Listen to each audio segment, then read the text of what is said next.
Hello and welcome to Conversations with Leaders. My name is Ishit Vajrajani. I'm an enterprise strategist with AWS, and I'm excited to be joined by Frank Tarsilo from IHS Markit. Frank, welcome. Thank you. Thank you for having me.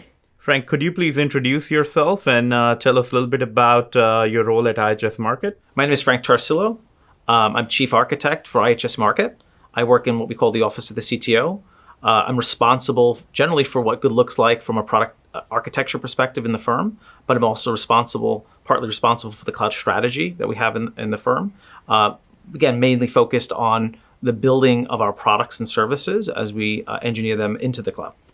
Fantastic. Really excited to be talking to you today, Frank. IHS Markit has been going through a large transformation. Could you tell us a little bit about what's all the change that is going on? Like most companies, we've had traditional architecture built, delivering our information products.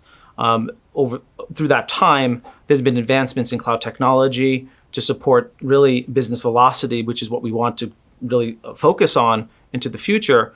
And we saw teams over that period of time, over the past 5 years, shifting over to cloud technology independent of a wider organizational strategy.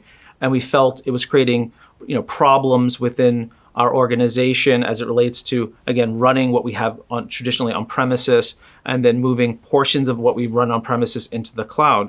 So we had to make a longer term bet on technology and how we operate that technology, which triggered that transformation, although it was happening kind of, again, in independent pockets. Great. So it was already happening bottoms up, and you realized that, well, business agility is so critical, like any other business.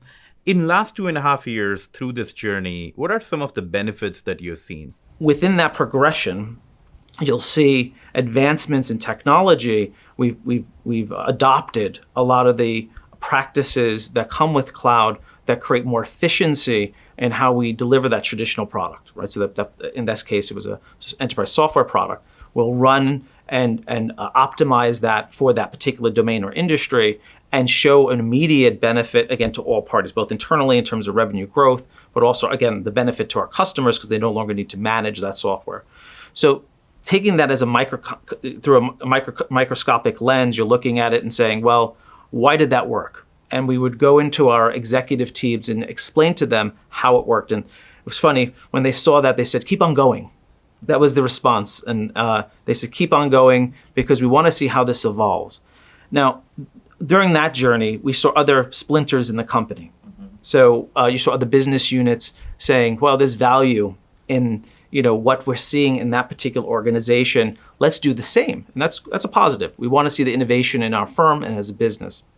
We saw those business units going and deploying and managing and delivering cloud tech products and using cloud technologies, but with very little control and very little organized view of how we look at it holistically. And what we get to in that particular, what I'd like to say, movie is simply we're kind of creating Swiss cheese. We're creating Swiss cheese in our existing footprint in terms of cost and management. We're individually upskilling parts of the organization, but lack of consistency. But we need to bring that together somehow. So the value really was business led. So in other words, it wasn't a technology initiative.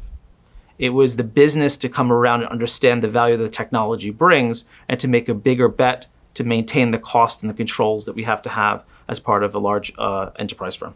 So Frank, that was a very scrappy start, but the key, like you said, was to treat that as a business project and not something that happens in silo in IT.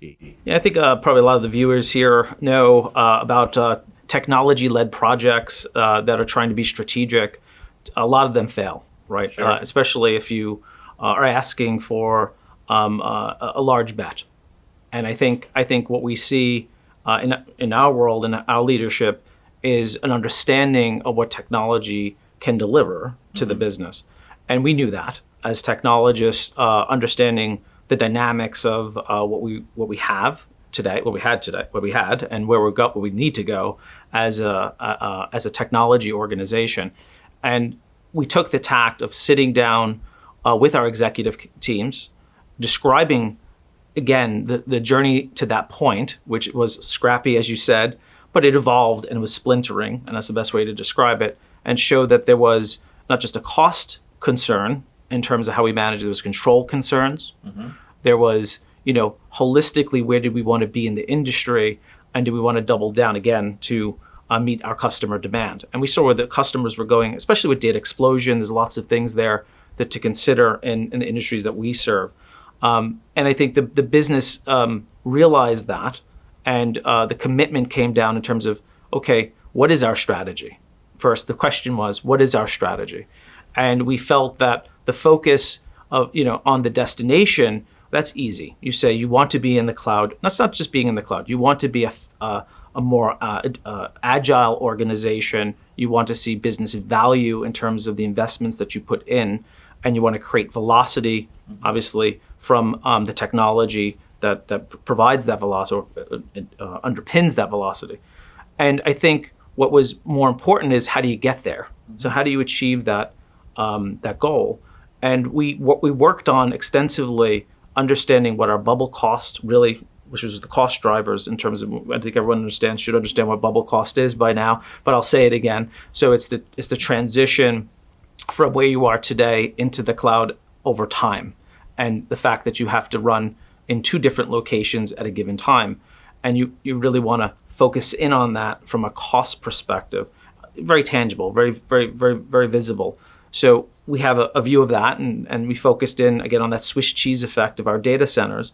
So identifying, data centers as a major cost issue, at the same time of migrating to the cloud as an innovation project, we had to really create a structured program to actually support that activity. So in other words, be able to control the cost through a structured program that shuts down data centers as a whole, so that you're not just taking 1 or 2 products out of a data center, you're taking all the products out of the data center and shutting the lights off, which is what was key. Frank, you talked about diversity of products, but you also deal with many different types of customers with different regulatory compliance and security needs.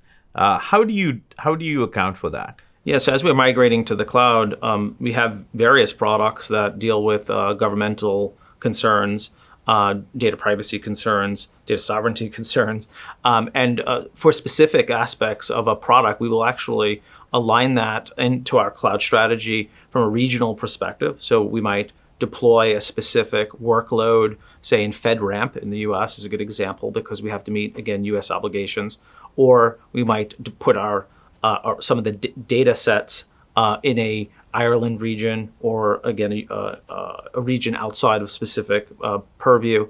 And again, that's important for us that have that flexibility from a data center perspective, from a location and data center perspective, because we have to meet those obligations. Now, keep in mind, we go through a lot of due diligence with our legal teams and our customers to make sure everyone understands the transition of the workload, and more importantly, where the data lives. Gotcha. You talked about the partnership, and I've heard from your AWS team that you like to say, if you see something, say something. Yeah. What do you mean by that? Tell us a little bit more about it. So, that's what I ask of them. Our partnership with AWS goes way back before the large migration project that we put in place. And I see AWS as a true partner where they are, allowed, I'm going to use that term, allowed to speak to anyone in the technology organization, work through any projects that our teams are focused on, and then obviously help them, but not just help them when they see that a team might be going down the wrong direction for whatever reason. And there's no malintent here. There's no, people make mistakes all the time. But when they see something not aligned with our technical strategy, I just mentioned the guardrails that I earlier on in the conversation, not aligned to company policy, and they very much understand, the AWS teams understand our policies and our direction. They have the ability to escalate that accordingly, not only to the development team that they're working with, but also all the way up to the senior leadership. So, I sit down with our account team regularly to go over, how's it going? What are you seeing? How can I help? And when they inform me of things, it's more proactive, right? Because then I have the ability to create the positive change necessary to get over those obstacles, instead of, you can imagine, waiting to the end of a project, Sure. 2-3 months in, and finding out that something was done improperly. So for us, it's a good relationship like that. No one looks at AWS in the organization as a negative thing. They think of AWS, the team that operates within IHS Markit, as a support function for them.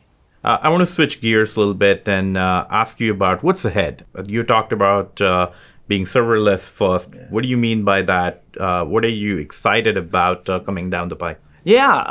Well, I'm going to mix it a little bit. So I'm going to say, we are going through more of a lift and rehosting activity. And I think everyone knows the formula here. So as you go through a lifting and rehosting, keeping some of the traditional architecture, optimizing that architecture as you're moving into the cloud, it helps, but it's still going to be a higher cost and higher run rate as you go. So, we see teams rehosting, but having a plan for the future off the back of that rehosting to go to a more serverless type of approach, which was the original red line that we drew in the organization before the migration, which means you're leveraging AWS resources and services, more SaaS-based capabilities, PaaS-based capabilities. You're going into a less compute focused type of architecture, things like Lambda, which is a great example, containerization of your environments, leveraging, again, going back to services, whether it's streaming through Kinesis or Redshift or other technologies. Invest in that, because what you will see is a reduction in cost over time. Now, I want to be clear, because most people say moving to cloud is not a cost reduction. It's not, because you're going to be growing along that same line. So you're going to see consistent growth, but you're going to manage that growth more effective if you invest more into your serverless technologies. The other thing I would say is immutable pipelines, and this is very, very important for us. A lot of organizations just lift and shift. They take over, they take with them all of their bad practices in terms of delivery, getting their solutions updated on a regular basis, their release management side of it. We're taking we're creating a large investment in automation on the development processing side. So when I get excited about serverless, it's not just leveraging the services to create a more streamlined architecture for cloud, but it's the development processes equally transforming, because we're forcing a very specific type of pattern to create more releases for a particular product. So going, I say serverless on that, but automating through serverless technology on the development engineering side is equally important, because it creates two sides of the coin. It's going to create the velocity in the development process, while in serverless, we're not, it's through infrastructure as code and through those capabilities that you provide, lowering cost and creating more efficiencies. If you create both, you'll create more business value. Sure. And that's the goal, is to take out more and more undifferentiated work, both from the technology and infrastructure, but also from the process and the development lifecycle. Thank you so much for sharing your insights with us today.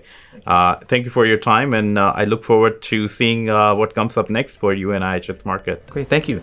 Nice to be here. Thank you for having me.